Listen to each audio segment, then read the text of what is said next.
All right, we're going to start with going over what is expected for the lab sim that you guys will do while I'm out. So if you go to Schoology and open up the Rubber Stopper Lab Sim student sheet and click on it, it'll create a copy for you, and you'll complete this as a individually as using the lab sim. So the purpose of this lab, and hopefully you have gone through the lecture notes, the introduction to circular motion, and we're going to graphically determine the relationship between the speed of a rubber stopper and the radius of the circle. So hopefully I've kind of demonstrated this classic device, but we have a sim that will be showing it as well. This is the link to the sim, which I'll show you in a minute. I'm just going to take you through what is expected for the lab. So you're going to type in, based on the information you received in class or in the video lecture, defining the following terms as background information. This is a screenshot from the sim, so I think I'll just take you over to the sim right now so you can see it. So this is Isaac Newton here, and he has this apparatus which consists of a glass tube. The yellow line here is a lightweight string. And then on the end of the string here is a rubber stopper, or also known as the moving mass of it. And if I hit start, basically he swings this around, and this system, these washers down here remain in equilibrium. So the weight of these washers are going to be equal to this tension force. And then the rubber stopper is moving in a circle. Your mission is going to be to time these things in a bit. So I'm just going to pause this for now. I'll hit reset, and we'll go back to the lab. So you can see you're going to draw a force diagram for the moving mass as well as these hanging washers off the bottom. So to do that, if you just double click on it, it'll take you to the drawing feature, and you can draw using arrows right on top of the picture, and you can label them with text boxes.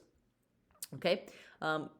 Materials includes the circular apparatus shown, and what other things would you physically need if you actually did this lab? What other things would you have to be measured that perhaps were kind of given to you as physical numbers? So essentially these things right here. All right, methods and diagram. What did you measure and what did you use to measure it? Again, pretend that you actually physically had this and you were doing it in the lab, and you're going to insert a screenshot of the sim you had here. That will include the number of washers that you use as well as the mass of your moving mass. What will you do with your measured values in order to graph the speed versus the radius? And again, that linear speed equation is going to come up from here. So you'll be using that equation that was discussed in class for the linear speed of the rubber stopper as it moves. So before you start getting into the sim will open up with default values for the number of washers and the mass of the stopper.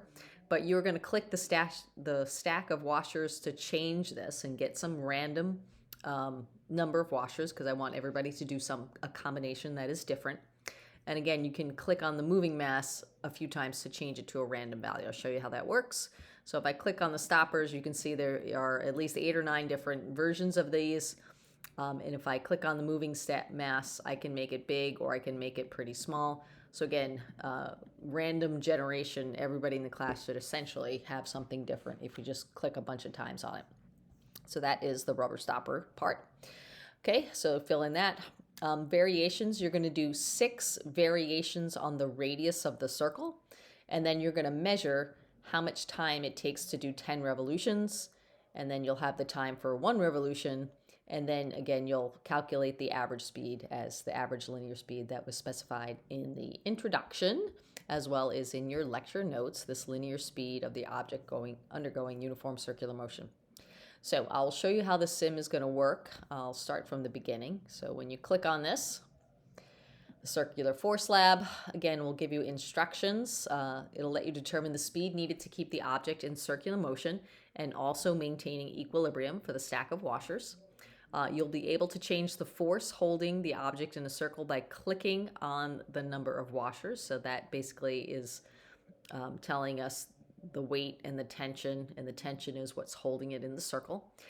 You can adjust the radius, so this is the thing that you will be changing, the independent variable, by clicking on the tape right here. And then the change in the arrows. So find the velocity, you'll time at least 10 revolutions, and you're ready to start. You'll hit begin. I'm going to click on this a bunch of times. I'm going to click on this a few times, get something different. This tape is what changes the radius of the circle. So that would be the smallest one, and then this would be the largest one that I zip by. You will measure the radius from the 0 point to the center of mass of this rubber stopper. So it is not exactly on a line, nor is it exactly in the middle. So you will make your best estimate of that value of the radius. So that's probably the most part that it probably has the most source of error. So anyway, with this setup, I'm going to time 10 revolutions. So I'll count how many times it swings back to its original position after I hit start. So just kind of hover your hand over the start button, hit go, and count 1, 2, 3, and so on. And I'll stop it right there. So when it hits 10 of these, then you would record the elapsed time for 10 revolutions, and then you could go to 10, divide by 10 to get the time for 1 revolution. So that kind of gives you the instruction on how to fill in this data table. You'll show 1 sample calculation of speed. Again, this can all be typed in here. And then finally, your graph, you're going to graph the speed versus radius using Logger Pro. And then using Logger Pro, you're going to linearize the data, write the linear regression equation, and you're going to insert copies of your original graph, V versus R, your linearized graph, as well as any new data columns. So I should be able to see the new data columns here. Again, make sure that these graphs are readable. And that will fill up this part. Obviously, these questions can be answered. And then the discussion, what does the slope of the line physically represent? So I'm not looking for as this changes, something else changes. I want you to provide a justification using only your prior knowledge and basically what we have looked at when we look at a constant slope of a line to justify what does it physically represent. So the rest of this, so then you'll have this submitted, and then we'll complete this part after the post-lab debrief, which will be another video. And I think that's it. Okay, after the post-lab debrief, I'll come back and we'll talk about what has to be done here.